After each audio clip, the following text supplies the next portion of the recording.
the odds that there are actually alien craft out there?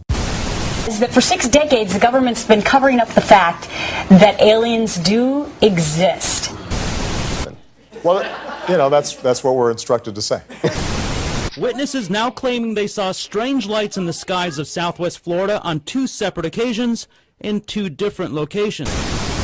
Now, an alien invasion, could it really happen? The US military is making plans just in case. Is there anything out there, anything besides us human beings living out there somewhere in the universe? Here is 1543. A 70-year-old man is dying. His name? Nicholas Copernicus. A doctor and lawyer by trade, but for nearly 40 years he was also an amateur astronomer. A pursuit that had led him to challenge one of the most fundamental and sacred beliefs of his time. During the 15th century AD, an idea called heliocentrism claimed the sun, not the earth, was at the center of the universe. This horrified Christian clergy, who felt it contradicted the word of God. If God created earth and man in his own image, then earth and its devout inhabitants must be the center of everything. Nicolaus Copernicus was the man who pioneered the idea that Earth is not located at the center of the universe, but rather that Earth and the other planets circle the sun. This new idea proved that we weren't at the center of the universe. Copernicus also opened up the idea that there could be other planets like ours and other life like us. When we look up at the night sky, we see an immense universe populated by more stars than there are grains of sand on our entire planet. And that's just the observable universe. We know that each of those stars is a sun, and around those suns are planets. And chances are, there's life on them. But for the majority of human history, this was not the case. The dominant model in Europe, up to at least the 17th century, saw the Earth as the center of the universe.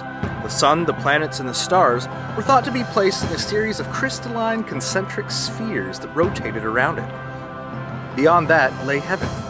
To suggest otherwise was at best a minority view, and at worst, heresy. By the latter part of the 16th century, a lone wanderer, ex-friar, and itinerant philosopher did suggest an alternative model of the universe. One that was so far-fetched that when its full implications were assessed by the church, he ended up being burned at the stake.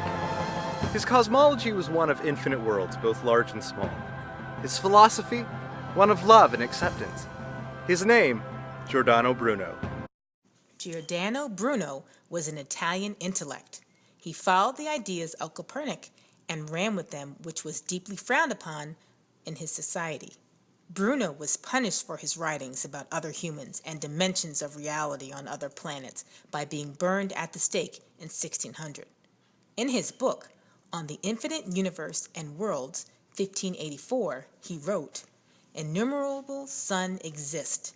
Innumerable earth revolve around these suns in a manner of similar to the way the 7 planets revolve around our sun.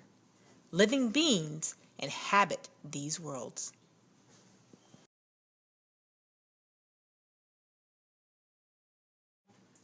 A couple hundred years after Bruno, more alien believers began to dream about human interaction with alien beings. 2 enthusiasts named Carl Friedrich Gauss and Joseph von Littrow took a huge step forward to try to make this possible. Gauss had 2 ways of making contact. One was using his heliotrope device that reflected the sun to communicate messages, and another was creating a large wheat triangle in the Siberian forest to signal intelligent life to other intelligent beings. The strange and unexplained filled the skies over Cape Coral this weekend. Some of you wrote to NBC2, you even shared some video of these bizarre lights, thinking maybe they were UFOs. Well, NBC2 Steve Campy discovered what it really most likely was. I never saw anything like it before. Strange sightings in the skies over Cape Coral spark imagination. They were just like white lights, small in size, you know, and they were maybe 50 foot above the water. Pete Maschio tells us he saw bizarre lights flicker this weekend off the South Cape. I've seen things that, don't look normal. Richard Goby isn't sold, telling us extraterrestrial life may exist, but probably didn't visit Cape Coral. It's probably reflections. It's probably something off the water that reflects up in the sky. Once man started to visit and explore space, running into aliens began to seem more common, and UFO conspiracy theories were pretty much in every country. One of the biggest was the Roswell NM theory that a UFO crashed in 1947 that left scrap metal and non-human bodies littered around the crash site. The ongoing space race between the US and Soviet Union kept theories coming too as our imaginations expanded.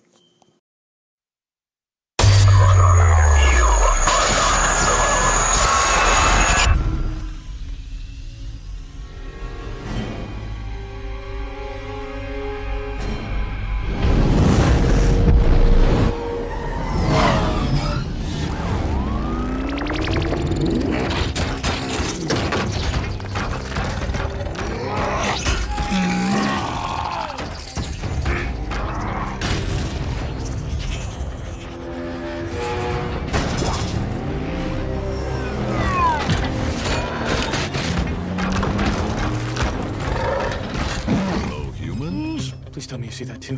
We come in pieces. Peace.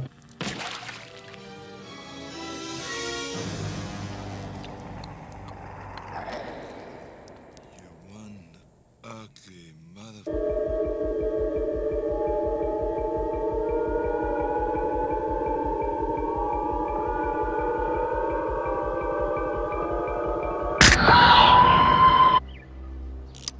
To infinity and beyond!